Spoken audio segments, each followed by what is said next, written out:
Bismillahirrahmanirrahim. Assalamualaikum warahmatullahi wabarakatuh. Perkenalkan, nama saya Yunisa Arnesti Fajria dengan nomor standbook A1Q1 21055.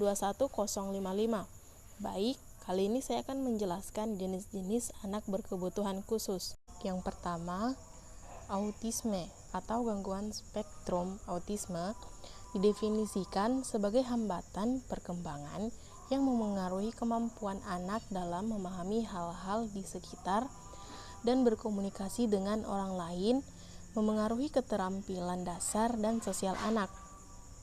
Autisme biasanya ditandai dengan adanya reaksi intens terhadap suara atau cahaya, keterlambatan bahasa, keterlambatan perkembangan, dan cenderung senang menyendiri. Umumnya, tanda-tanda autisme muncul pada usia 2 atau 3 tahun. Kedua, ADHD. Menurut American Psychiatric Association, ADHD, Attention Deficit atau Hyperactivity Disorder, adalah salah satu hiperaktif gangguan mental yang paling umum menyerang anak-anak. Anak dengan ADHD biasanya memiliki hambatan perkembangan otak yang dapat memengaruhi perhatian dan pengendalian diri, sehingga cenderung lebih sulit untuk menunggu, mendengarkan, dan mengikuti arah jika dibandingkan dengan anak seusianya. Anak dengan ADHD juga biasanya impulsif, tidak mampu menjaga fokus, hiperaktif, terburu-buru, dan sering membuat kesalahan ceroboh. 3. Down syndrome adalah kelainan genetik yang terjadi ketika pembelahan sel melahirkan ekstra dari kromosom 21, menyebabkan komplikasi dalam perkembangan anak. Ini juga bisa mempengaruhi perkembangan kemampuan berpikir dan bernalar, serta bisa menyebabkan kelainan medis termasuk gangguan jantung dan pencernaan. Ciri fisik dari Down syndrome meliputi leher pendek, wajah rata atau datar, terutama batang hidung, bentuk telinga yang tidak biasa atau kecil, kepala kecil, tangan lebar dan pendek dengan satu lipatan telapak tangan, kelopak mata miring ke atas, palpebral viruses, jari-jari yang relatif pendek dan tangan serta kaki yang kecil, bintik-bintik putih kecil pada iris mata, dan memiliki tinggi badan yang lebih pendek daripada anak-anak seusianya. 4. Cerebral palsy adalah gangguan perkembangan otak yang tidak normal, yang bisa terjadi sebelum, selama, atau segera setelah kelahiran ini. Dapat menyebabkan gangguan gerakan tubuh, fleksibilitas anggota badan, postur yang tidak biasa, gerakan yang tidak dilakukan, berjalan tidak stabil, atau beberapa kombinasi dari semuanya.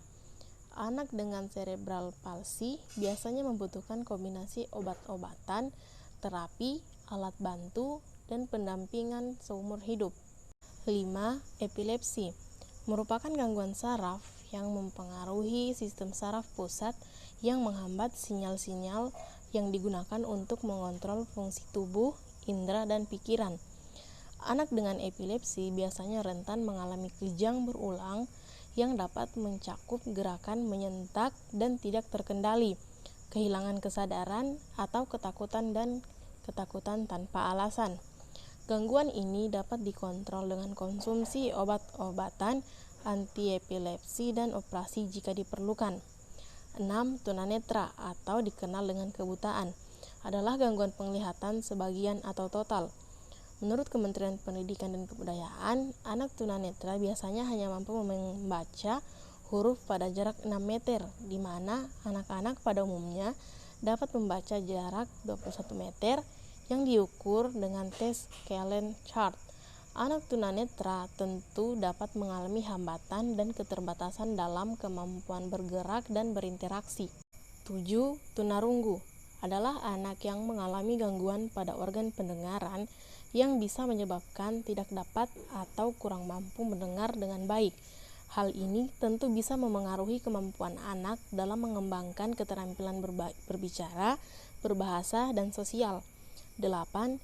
Disabilitas intelektual atau dikenal juga dengan tunagarita adalah istilah yang digunakan ketika anak memiliki keterbatasan tertentu dalam fungsi intelektual umum, keterampilan sosial, dan keterampilan dasar.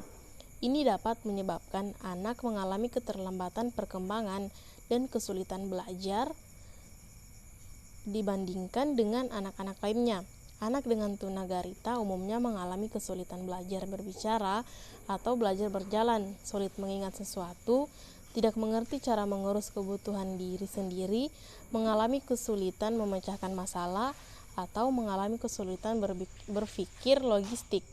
9. Tunadaksa adalah kondisi anak memiliki gangguan gerak akibat kelumpuhan, kelainan bentuk dan fungsi tubuh, atau kelainan anggota gerak.